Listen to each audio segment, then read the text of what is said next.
Genesis 14. Iniligtas ni Abram si Lot. Una, ng panahong iyon, sina Haring Amraphel ng Shinar, Haring Ariok ng Elasar, Haring Kedorlaomer ng Elam, at Haring Tidal ng Goyim. Pangalawa, ay nakipaglaban kina Haring Bera ng Sodom, Haring Bersha ng Gomora, Haring Shinab ng Adma, Haring Shemeber ng Zeboyim, at sa hari ng Bera na tinatawag din na Zoar. Pangatlo, nagtipon ang 5 haring ito kasama ang kanilang mga sundalo roon sa lambak ng Sidim na tinatawag ngayon na Dagat na Patay. Pang-apat, ang mga haring ito ay sinakop ni Kedorlaomer sa loob ng 12 taon, pero ng 13 taon nagrebelde sila laban sa kanya. 5. At ng 14 na taon, tinalo ni Kedorlaomer at ng mga kakampi niyang hari ang mga Rephaimeo sa Ashterot Karnaim, ang mga Zusita sa Ham, ang mga Emita sa kapatagan ng Kiriataim. Pang-6, at ang mga Horita sa bundok ng Seir, hanggang sa El Paran na malapit sa disyerto. Pang-7, mula roon bumalik sila at nakarating sa En-Mishpat na tinatawag ngayong Kadesh. At sinakop nila ang lahat ng lupain ng mga Amalekita at mga Amoreo na nakatira sa Hazazon Tamar. 8. Ngayon, tinipon ng mga hari ng Sodom, Gomora, Adma, Zeboyim at Bela ang panya, sundalo nila sa lambak ng Sidim. Pang-9, at nakipaglaban sila kina Haring Kedorlaomer ng Elam, Haring Tidal ng Goyim, Haring Amraphel ng Shinar, at Haring Ariok ng Elasar. 5 hari laban sa 4 na hari.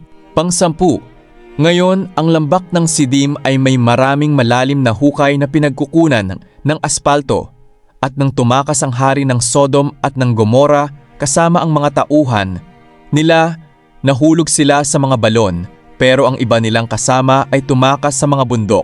11, ang lahat ng ari-arian ng Sodom at Gomora pati ang mga pagkain nila ay kinuha ng mga kalaban nila. Nabihag din nila si Lot na pamangkin ni Abram at kinuha ang mga ari-arian nito dahil doon siya nakatira sa Sodom. Pagkatapos itong makuha ng mga kalaban, umalis agad sila. Pang-12, at kinuha nila si Lot na anak ng kapatid ni Abram na nananahan sa Sodoma, at ang kaniyang mga pag-aari at sila'y nagsiyaon. 13, ngayon, may isang nakatakas at nagbalita kay Abram na Hebreo tungkol sa nangyari. Si Abram ay nakatira malapit sa malalaking puno ni Mamre na Amoreo. Si Mamre at ang mga kapatid niyang sina Eskol at Aner ang mga kakampi ni Abram. 14, nang marinig ni Abram na binihag ang kamag-anak nila, tinipon niya agad ang 318 niyang tauhan na talagang maaasahan at inabol nila ang 4 na hari hanggang sa Dan.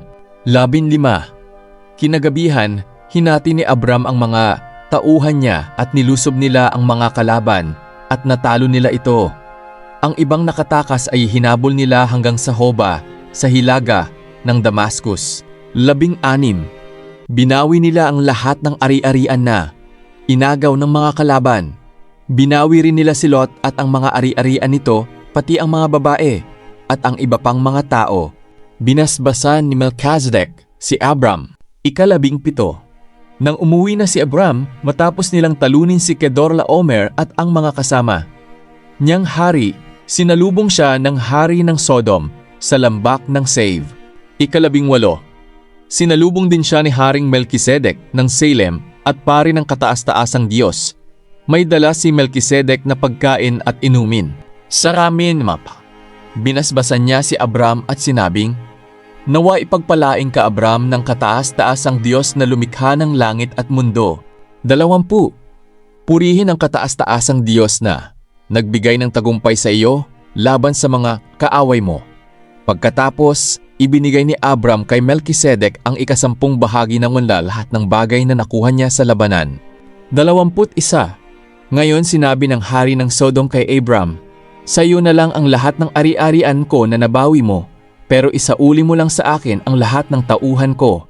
22, pero sinabi ni Abram sa hari ng Sodom, "Isinusumpa ko sa harapan ng Panginoon ang kataas-taasang Diyos na siyang lumikha ng langit at mundo." 23, na hindi ako kukuha ng kahit anumang ari-arian na galing sa iyo, kahit sinulid o kaya tali ng sandalyas, para hindi mo masabing ikaw ang nagpayaman sa akin. 24.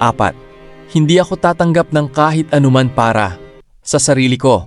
Ang ituturing ko lang na natanggap ko ay ang mga kinain ng aking mga tauhan at pabayaan mo lang sina Aner, Eskol at Mamre na sumama sa akin sa pagkuha ng bahagi nila sa mga bagay na nakuha mula sa labanan.